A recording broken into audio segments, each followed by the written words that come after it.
أحب الله والإسلام والقرآن والجنة، أحب جحافل الإيمان ترفع راية السنة. أحب الله والإسلام والقرآن والجنة، أحب جحافل الإيمان ترفع راية السنة. ونستهديه ونستغفره ونعوذ بالله من شرور أنفسنا ومن سيئات أعمالنا، من يهده الله فلا مضل له ومن يضلل فلا هادي له، وأشهد أن لا إله إلا الله وحده لا شريك له، وأشهد أن محمدا عبده ورسوله صلى الله عليه وعلى آله وأصحابه وسلم تسليما كثيرا. أما بعد. Take the honor of knowledge, and this is good for you. It'll inspire you not to ever stop learning. Anas ibn Malik radiallahu anhu said, the Prophet ﷺ said, طلب العلم فريضة على كل مسلم. Ibn Majah, the Prophet ﷺ said, learning knowledge is an obligation on every Muslim. This hadith is considered weak by some because of matters within its chain, but other scholars have considered authentic, like Al-Muzzi, Al-Suyuti, and Al-Albani rahimahumullah jami'an. Ahmad said, one must know that which is essential to establish his deen. You must, as an obligation. And we'll talk about this in the next 4 introductory matters when we talk about knowledge again. Matters like, for example, for salah, siyam, that you need to know, it's obligatory, it's fard, it's wajib on you to know. Look, more than that, the honor of knowledge that you're doing right now. Allah bears witness in the verse, Allah bear witness, Shayd Allah, that there's none that have a right to be worshipped but He. Allah bears witness to that. And the angels bear witness to that. And look at the third one. And those who have knowledge, those people who have knowledge. He maintains justice on this earth. شهد الله أنه لا إله إلا هو والملائكة وأولو العلم قائما بالقسط لا إله إلا هو العزيز الحكيم. So Al-Qurtubi said about this, had there been anyone more honorable than scholars of the categories of human beings, Allah would have combined them to His name and to that of His angels, as He did with the ulama. Allah testifies, the angel, and then He said the knowledgeable people. Allah in the Quran told the Prophet Muhammad ﷺ, and say, Muhammad, Rabbi zidni ilma, increase me in knowledge. Allah directs His messenger to ask Allah to gain more knowledge. Had there been anything more honorable to acquire the knowledge, Allah subhanahu wa ta'ala would have directed His messenger to ask for that. وَقُلْ رَبِّ زِدْنِي عِلْمًا. He would have asked him to ask for more wealth or prestige or fame or whatever it is, but He told him to ask for more knowledge. The next verse in the Quran, Allah says, إِنَّمَا يَخْشَى اللَّهَ مِنْ عِبَادِ الْعُلَمَاءِ. It is only those who have knowledge amongst His slaves that truly fear Allah subhanahu wa ta'ala. Muawiyah ibn Abi Sufyan radiyallahu anhuma said, Man yuridillahu bi khayran yufaqihu fi din. Every time you get relaxed and lazy about knowledge, listen to this hadith in Bukhari Muslim. Whoever Allah wishes good for, He gives him profound understanding of the religion. You coming here today is a sign that inshallah Allah likes you and wants good for you. عن أبي هريرة رضي الله عنه, the Prophet صلى الله عليه وسلم said, من سلك طريقا يلتمس فيه علما سهل الله له به طريقا إلى الجنة. In Sahih Muslim, the Prophet Muhammad صلى الله عليه وسلم said, whosoever seeks a path to acquire the knowledge of the deen, and over here when we're talking, this is knowledge of the deen, Allah will make a path for him easy to enter heaven. You by here, sitting here, learning and sitting, or those by the computer learning Islam, that's your path to Jannah, inshaAllah ta'ala. You're paving yourself a path for Jannah by what you're doing and studying Islam. Abu Darda said in a hadith in Ibn Majah, in Abu Dawood and Tirmidhi, he said, look at the value of knowledge. I want you to see how big of an ordeal it is that you're students of knowledge. من سلك طريقا يلتمس به علما من سلك طريقا يلتمس فيه علما سهل الله له طريقا إلى الجنة. Whoever treads a path in search of knowledge, Allah will direct him to tread a path to enter paradise. This portion of the hadith, of course, we just mentioned it, it's in Sahih Muslim. The rest of the hadith and this part is also mentioned in Ibn Majah, Sunan Dawood, Abu Dawood, and At-Tirmidhi. وَإِنَّ الْمَلَائِكَةَ لَتَضَعُ أَجْنِحَتَهَا لِطَالِبِ الْعِلْمِ رِضًا بِمَا يَصْنَعُ. The angels lower their wings for the student of knowledge in approval for that which he does. They lower their wings for you in approval for that which you do. The angels love and respect and honor you. The angels come down and lower their wings for you. They humble themselves for you and protect you and guard you. Why? Because you made an effort to study Islam. You made an effort to study Islam. So they protect you, guard you, lower their wings for you. Look at the hadith, goes on to say, وَإِنَّ الْعَالِمْ لَيَسْتَغْفِرْ لَهُ مَنْ فِي السَّمَاوَاتِ وَمَنْ فِي الْأَرْضِ حَتَّى الْحِيتَانِ فِي الْمَاءِ. A person of knowledge, a seeker of knowledge, a knowledgeable person. The heavens and the earth seek the forgiveness of the student of knowledge. Seek the forgiveness for the student of knowledge or the scholar. So one won't get the implication that it's only human and jinn making istighfar. The Prophet ﷺ said, حَتَّى الْحِيتَانِ, meaning everything. Don't assume it's only human being and jinn. It's even the fish, it's even the whale, and it's everything else. If it's the deep whale and fish in the deep dark waters, it's everything else. Do you want everything to make dua for you? Continue steadfast in studying knowledge wherever you are. فضل العالم على العابد كفضل القمر على سائر الكواكب. The next portion of the hadith. The superiority of a scholar over a worshipper is like the superiority of the full moon at nighttime over the stars. You see how supreme the moon is over the stars? When you look at nighttime and you see the moon, and you see how glowing and radiant it is, and it dominates the sky. And if you do see the stars, they're like little dots. That's what the Prophet ﷺ compared a scholar to a worshipper to. In this hadith, the Prophet ﷺ, in this particular hadith, compares how supreme a scholar is in comparison to a worshipper, like the moon in comparison to the stars. In another narration, in Sunan Tirmidhi, by Abu Umam al-Bajili, the Prophet ﷺ said, فَضْلُ الْعَالِمِ عَلَى الْعَابِدِ كَفَضْلِ عَلَى أَدْنَاكُمْ. The supreme status of alim over abid is like the supreme status of alim, knowledgeable, over worshipper, is like how supreme I am over the least one of you.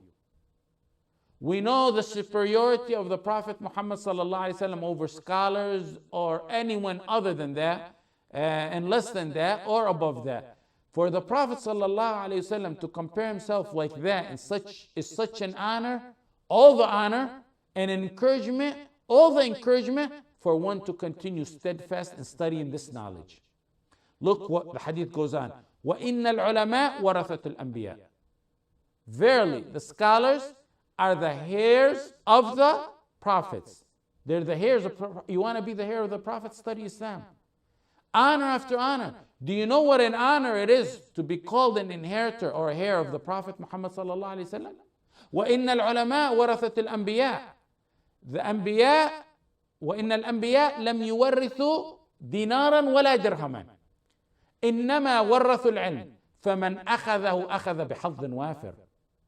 The hadith goes on to tell you, verily, the prophets did not leave as inheritance dinar and dirhams. They didn't leave dollars and change. They didn't leave wealth. They left behind knowledge.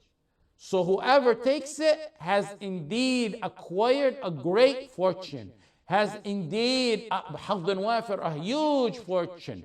Sometimes people say they want billions to be like the billionaires, like Bill Gates and Warren Buffett or Al-Walid ibn Talal or their likes. Some want to be presidents, or like the presidents and like the kings, or prominent positions. And some seek some certain ranks people look up to, so people can look up to them. And some want to look like others in their dress and in their style. Everyone has certain things they want to look up to. What matters, what really matters actually, is the inheritance of the messengers. To grab a chunk of that inheritance. That's the least of what people pursue today. People pursue everything, wanting to be like kings and leaders and social statuses and money. But the least pursuit today is the inheritance of the Prophet Muhammad sallallahu alaihi wasallam. How many people pursue that, and how many people raise their kids to pursue that? Abu al-Wafa, go on further to say how they considered knowledge sacred. Abu al-Wafa ibn Aqil said, Allah guarded me as a youth. I limited my love to all I loved when I was a youth was knowledge. I never mingled with people who were players or foolish people ever. I only enjoyed with the students of knowledge. Now that I'm in my 80s, I'm more eager to learn than when I was in my 20s. Now that I'm in my 80s, I love to learn more than when I was in my 20s. Imagine that. Mutaraf said, فضل العلم أحب إلي من فضل العبادة. I love to learn. I think it's better, and I would love to learn more than I do worship. It's more beloved to him than to worship. And it's not only his saying, it's the saying of many, many other scholars. Yahya bin Kathir said, لا يستطاع العلم براحة الجسد. You'll never get knowledge, be real knowledge, meaning he means real knowledge, with a lot of rest. Because you got to take away a little bit of your rest time and a little bit of your sleep time. And I'm going to add to that, you're not going to ever become knowledgeable spending a lot of time on Facebook and Twitter. Some brothers spend historical time on it that I've heard of. 15 to 20 minutes max. Ibn Abbas radiallahu anhu said, studying knowledge at night is more beloved to me at times than worshiping in it. Studying Islam is more beloved to me than worshiping. Az-Zuhri rahimahullah said, ما عبد الله بمثل العلم. Allah was never worshipped in a way like knowledge, meaning studying Islamic knowledge and memorizing and reading all types of knowledge, not just Tawheed, but we mentioned that because that's the mother of knowledges. That's the one that will save you and protect you from hellfire. Shafi'i rahimahullah said, طلب العلم أفضل من الصلاة النافلة. Studying ilm, knowledge, is more important than a nafila prayer. What this means is that you got to understand their lifestyle. Their lifestyle was full, complete. It had a full schedule to Allah. So at times they get cornered. Either I stay up today and pray, or I teach this student, or I write this book, or I read this book, or I prepare for this class. It's one or the other. So at that time, it becomes better than a nafila. But we are different. We have plenty of time that we waste, and trust me, the way we live, we can accommodate for both because our schedule's not full. We still haven't reached their rank in how they fill their schedule. This is how they sacred ilm. Look how they traveled and pursued it. Ahmad and Abu Ya'la narrated that Jabir radiallahu anh traveled from Medina to Sham to take, from Medina towards Syria, look on the map, to take one hadith from Abdullah ibn Unais. In fact, a more story than that, Ibn Abdul Bar narrated it in his book, Jami' Bayan al-Ilm, a very nice book about knowledge, about the significance of knowledge. He mentioned the story of Abu Ayyub radiallahu anh. Abu Ayyub was in Medina. He packed his belongings and headed from Medina to Egypt to meet Uqba ibn Nafi'. When he got to Egypt, he met the Amir of Egypt, Muslima ibn Makhlad al-Ansari. Muslim Makhlad greeted him for a few moments, embraced him, asked him, what brings you here, Abu Ayyub? Abu Ayyub said, what brings me here is a hadith I heard from the Prophet Muhammad sallallahu alaihi wasallam. No one heard it from the Prophet sallallahu alaihi wasallam but me and Uqba ibn Nafi'. So you can send someone with me to direct me to where Uqba is living, to his house. He got to Uqba's house. Uqba opened the door, warmly embraced him, was amazed and surprised to see him and says, Abu Ayyub, what brings you here? What brings you to town? Abu Ayyub said, there's a hadith I heard from the Prophet Muhammad sallallahu alaihi wasallam. No one heard that hadith but me and you. It's the hadith about covering the faults of a Muslim. What is it, Uqba? Uqba said, yes, I heard it from the Prophet Muhammad sallallahu alaihi wasallam. The Prophet sallallahu alaihi wasallam said, Man satara mu'minan fi dunya ala khizyah satarahu Allahu yawm al-qiyamah. Whoever covers the faults, the embarrassments of a believer in this life, Allah will cover his faults on the day of judgment. So he heard that hadith. Now, Abu Ayyub said, you're right, sadaqt. What do you think happens after this? Do you think he sat down in Uqba's house for coffee or tea, even though there's no doubt that Uqba invited him? ما حل رحله وما جلس. ما حل رحله وما جلس. Abu Ayyub did not, the hadith says, did not untie his baggage, nor did he sit. He turned back, got on top of his camel, and headed back to Medina. From Medina to there, ما حل رحله وما جلس. From Medina to Egypt to listen to one hadith, not a hadith he didn't know, but a hadith that he knew that no one else heard it except Uqba. Him and Uqba wanted the honor of hearing it from Uqba again. He just wanted the honor of listening and seeing Uqba utter the words that the Prophet Muhammad ﷺ uttered, that no one else had the honor of listening to but them two.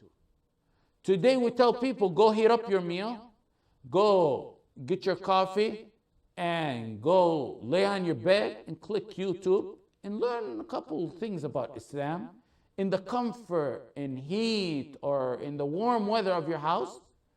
But people turn away from it. Muhammad ibn Hassan al-Shaybani was a man who didn't sleep. He was a big student, one of the top students of Abu Hanifa. He was a man who barely slept. But when we say they took out of their sleep time, when we say they didn't sleep, do you think they were not human beings? You think they were not made out of flesh and blood? That they were not humans who got tired? They were, but they were devoted. They had a goal they wanted to reach, and they needed to pursue that goal. And they did everything they had within their might to pursue that goal. That's why they were the giants they were.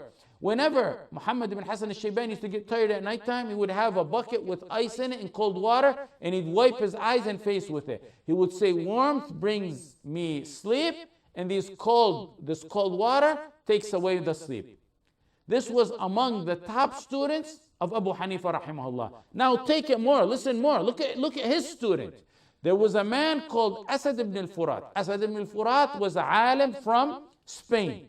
He used to live in Spain, and he lived around North Africa region as well. He went from Spain to Medina to learn from Imam Malik. He studied the madhab of Imam Malik, and he studied with Imam Malik rahimahullah. When he finished everything with Malik, he headed from, look at that, from Spain to North Africa to Medina. Then he went to Iraq. He went to Iraq to study with Abu Hanifa. And then he went to study with Muhammad ibn Hassan al-Shaybani, this man who used to put cold water on his eyes to stay awake. So when he entered Iraq to go study with Muhammad ibn Hassan al-Shaybani, he was directed to the mosque that Muhammad ibn Hassan al-Shaybani teaches in. It's of course full. This is the imam of his time.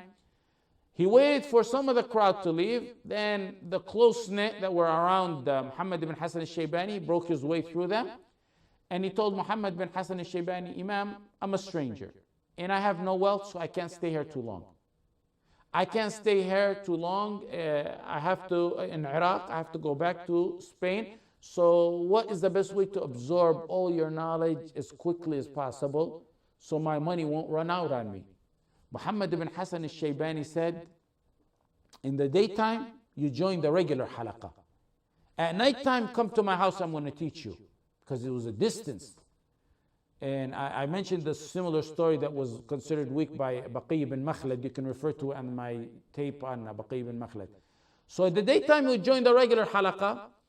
And at nighttime, he would go in his house and learn from him. And now, every time Muhammad bin Hassan al-Shaybani gets tired as he's teaching him, he puts water. But now his student slumbers as he's teaching him.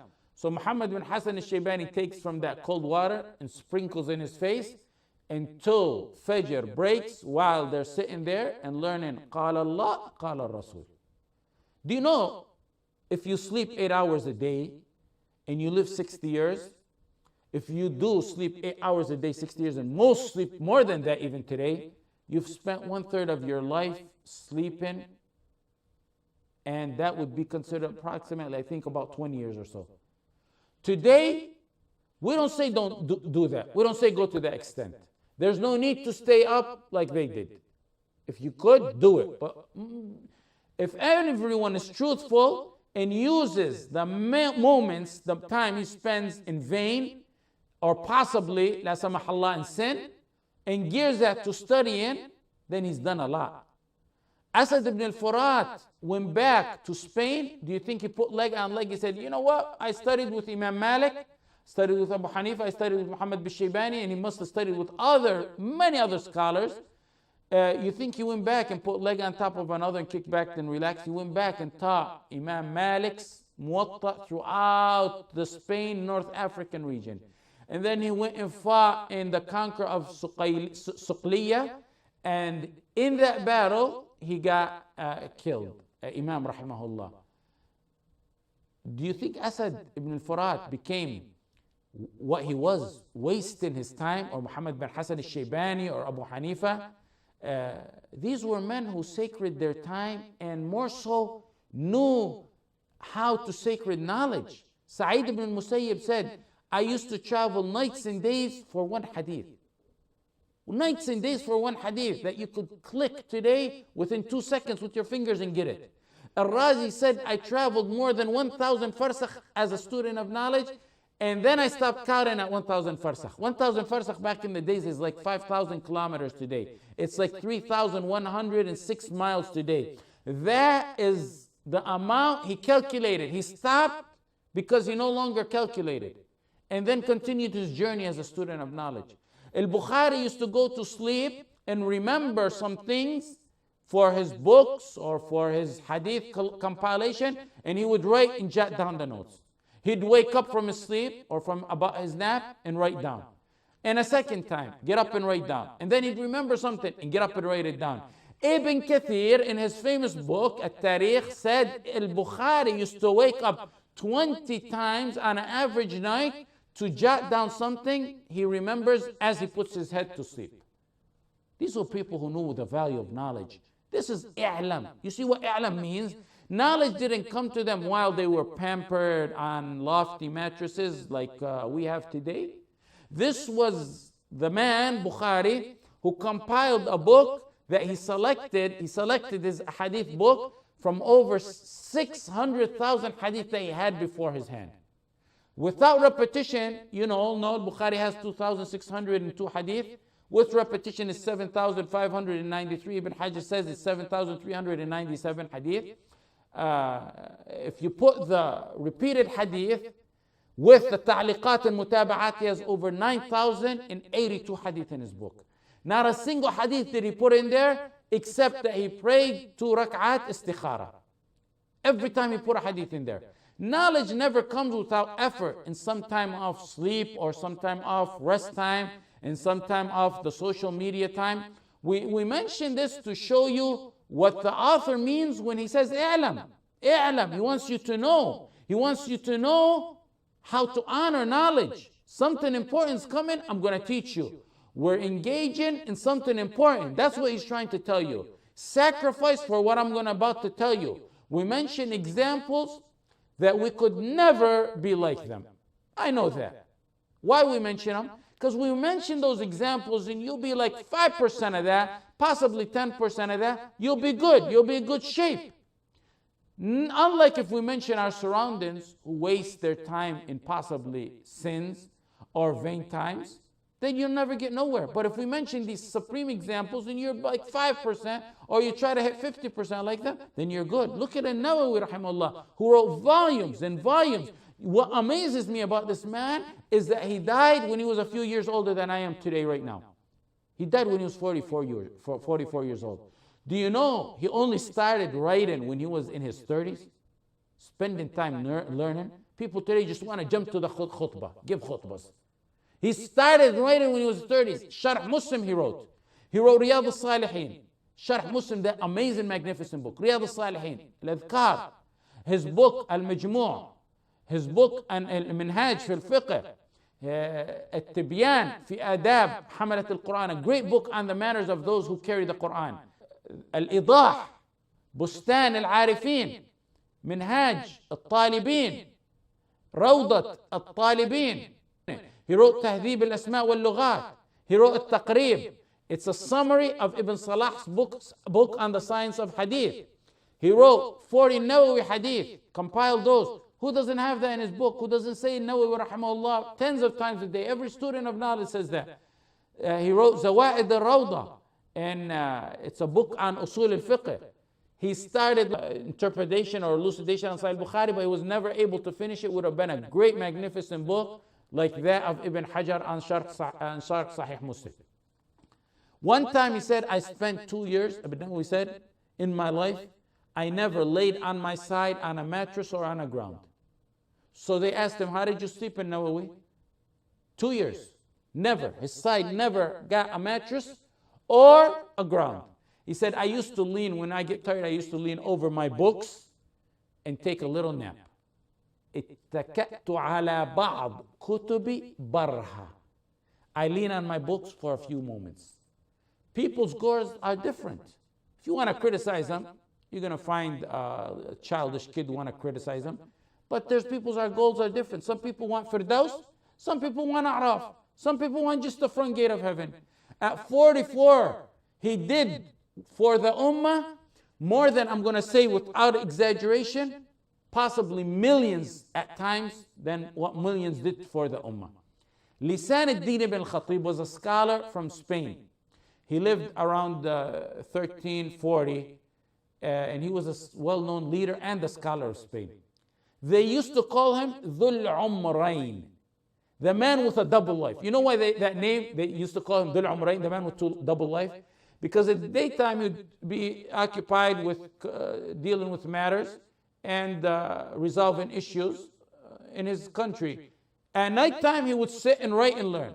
So he got a double life. He took out of his sleep time and got a double life. Again, I say we mention these examples so we can get a small percentage of like them to improve our quality and attitude towards knowledge. When he says, "I'lam," I would say get your full 8 hours of sleep. And sleep on a good, nice mattress or a waterbed. Don't lean on your books. I don't want you to do that. Just take the time off your vain time, the time you spend gossiping, the time you spend in social media, and focus it for knowledge. Mu'adh bin Jabal radiallahu anh died when he was 35 years old. Can you believe that? 35 years old, a man, we say radiallahu anh, and we're astonishing, the man who's a father to everyone from Yemen. Everyone from Yemen, Mu'adh bin Jabal, is in his grave getting reward for him. The tiresome and pain and Nawawi and Mu'adh went through is gone now, because they're in their grave. The work remains and the reward remains. The tiresome and restless nights are all gone. When Imam Ahmad was asked, when will you rest? They seen how he was. He said, when I go in the grave. It's as if Nawawi, I imagine a Nawawi now laying in his grave with such a big smile on his face, rahimahullah. It's as if he has a smile on his face. We have, every time we say rahimahullah, he gets reward for it. Every time we use his knowledge, that's an ongoing, never-ending charity, sadaqah jariyah. And he sits in his grave and gets all that reward. Al-Badr ibn Jama'ah said, I went to visit Nawawi one time, and I couldn't find the place to sit. When I did, he made room for me through his books. He kept searching and pursuing books. Al-Badr ibn Jama'ah said, he pursued knowledge in his books, looking in his books, like a mother would be in pursuit of a lost son of hers, looking and striving. He said, Al-Hasan al-Basri said, two people never get satisfied. A student of knowledge and a student of wealth. You never get satisfied. You always want more and more and more. That's to show you the level and patience that they had in attaining the treasure of knowledge. It's a treasure. You got to pursue it. I'lam, rahimakallah. I'lam. Sulaiman, listen to this. Sulaiman ibn Abdul Malik, the leader, the Khalifa, famous Khalifa from Bani Umayyah. He went to make Hajj. And he had two of his sons with him. He needed to ask some questions pertaining to Hajj. So everyone told him, go to Ata ibn Abi Rabah. Ata ibn Abi Rabah was a tabi' who died 114 years after the Hijrah. He was an ex-slave. He was just freed. He had a disease in his eyes. One of his eyes wasn't functioning. He used to limp, and he was black. Imagine all that. Matters the ignorant people always look down upon. He had it all in him. The ignorant people look down on all these matters, and he had all those in him. The Khalifa of the Muslim was directed to go ask that man for issues pertaining to his Hajj. When they finally found him, he was in Salah. He was standing in Salah near the Kaaba. So the Khalifa stands with his two sons and they wait. And when he's done with the Salah, the Khalifa says, Ata, I have a question. So he's facing the Kaaba and he's behind him. The Khalifa asks him the question, an ex-slave. And his back was turned to them, as if they were low. And he's the honorable. And he didn't even turn around to answer him, because he doesn't need nothing from the Khalifa. The Khalifa needs him.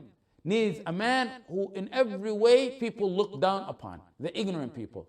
When Sulaiman seen this, how honorable he was and how low he was, even though he was the Khalifa, and even though he had wealth and he had power and everything, he told his two sons, Ya awladi la tanaya fi talab al-ilm. Don't be lazy in learning or attaining knowledge. Because I'll never forget how low we had to stand in front of Ata. Khalifa, going to ask someone, that's a big thing. Imagine if it's someone that was an ex-slave with a blind eye, looked down upon. The Khalifa goes to ask him. So he told his kids, never ever leave knowledge. Provision is always guaranteed, but knowledge is not. So a Khalifa has provision, but he doesn't have knowledge. That's why also we seek knowledge. Allah always guarantees you your provision. Harun al-Rashid had two sons, Al-Amin and Al-Ma'mun, that he brought a scholar called Al-Kasai known during his time to teach them. When Al-Kasai used to get to their door, Harun al-Rashid either seen or was told that his two sons, Al-Ma'mun and his brother, run to the door, open the door for Al-Kasai, take his shoe and greet him in. When Harun was told of this or he seen this, he summoned Al-Kasai to his palace, to his room. He said, Kasai, who's the most honored of people? Al-Kasai said, you, Harun al-Rashid, you're the Khalifa. You're the most honored of the people here. Harun said, no. Rather, the most honored among people is the one who the next in command to be leaders, go and open the door for him and take his shoes, because his sons were next in command to be leaders. We need to understand the value of knowledge and the great noble mission of attaining this.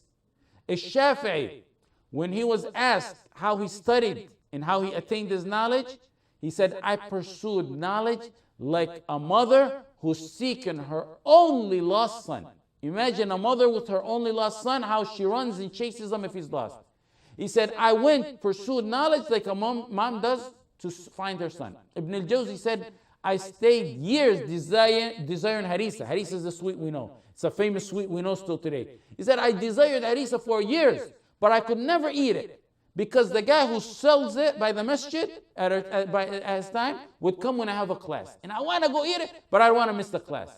In honor and reward for learning, it's deep. Learning is just not a superficial thing that you take or you do it if you got time or at your leisure of your time. Or if you got nothing better to do, you go to attend the halaqah.